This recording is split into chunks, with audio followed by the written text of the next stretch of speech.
Hello friends, কেমন আছো সবাই? আশা করি সবাই খুব ভালো আছো। আমিও ভালো আছি, আমার পরিবারের সবাই ভালো আছে। দেখতে পাচ্ছ তোমাদের সামনে আরও একটা নতুন ভিডিও নিয়ে চলে এলাম। আমরা এটা শ্রাবণ মাসের শেষ সোমবার, মানে তার আগের রবিবারে আমরা, মানে শ্রাবণ মাসের লাস্ট রবিবারে আমরা জলপেশে গেছিলাম।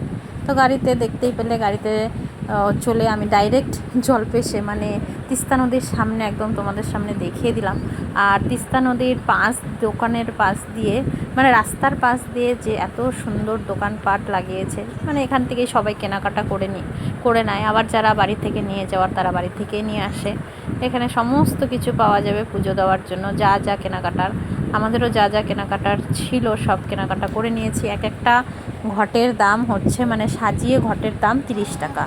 তো এখানে বলে টলে 25 টাকা করে নেওয়া হয়েছে।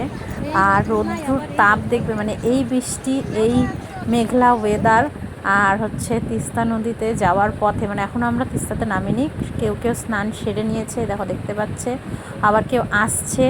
রবিবারটাও প্রচুর ভিড় হয়েছিল, শ্রাবণ মাসে যে লাস্ট রবিবারটা, সেটাও কিন্তু প্রচুর ভিড় হয়েছিল তিস্তা নদীর পাড়েই। এই যে সব দোকানপাট এখন সব খালি, মানে আসছে, সব ধীরে ধীরে করে আসছে, দেখতেই পাচ্ছ। দেখো আমাদের জল নেওয়া হয়ে গেছে, এই যে জল জল মুক্তার হাতে জল। এখন আবার গাড়িতে উঠবো, তারপরে কতটা দূর হাঁটতে হবে জানি না। আবার গাড়ির থেকে আবার কত দূর হাঁটবো না, চলো অনেকটা দূর হাঁটতে হবে। পেছনে আছে মা, দিদি, বেবি কাকি, সবাই আছে। এই দেখো গাড়িটা পার্কিং করে আমরা ওই যে সাইড দেখে দিচ্ছি, ওখানে আমরা গাড়ি পার্কিং করেছি। আর এখন এখান থেকে অনেকটা দূর হেঁটে যেতে হবে। আর এখানে হচ্ছে পলি বৌদির পাড়ার ওখানেই মাথাভাঙ্গা থেকে এক দাদা এসছে, ওরা ভান্ডারা লাগিয়েছে। সেটাই বলছিল যে আসার পথে তোমরা সবাই মিলে কিন্তু এখানে আমাদের ভান্ডারা আছে, তোমরা প্রসাদ নিয়ে যাবে।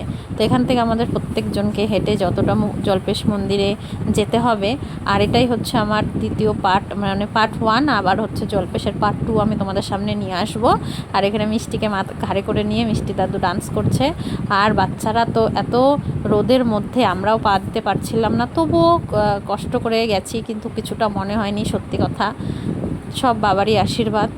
তো এখানেই আর মুক্তা বলছিল যে এখানে অনেক দোকান লাগবে, যারা রাতে আসবে তারা রাতে থাকবে, আর মানে রাতের বেলা অন্য রকম হয়ে যাবে এই জায়গাটা।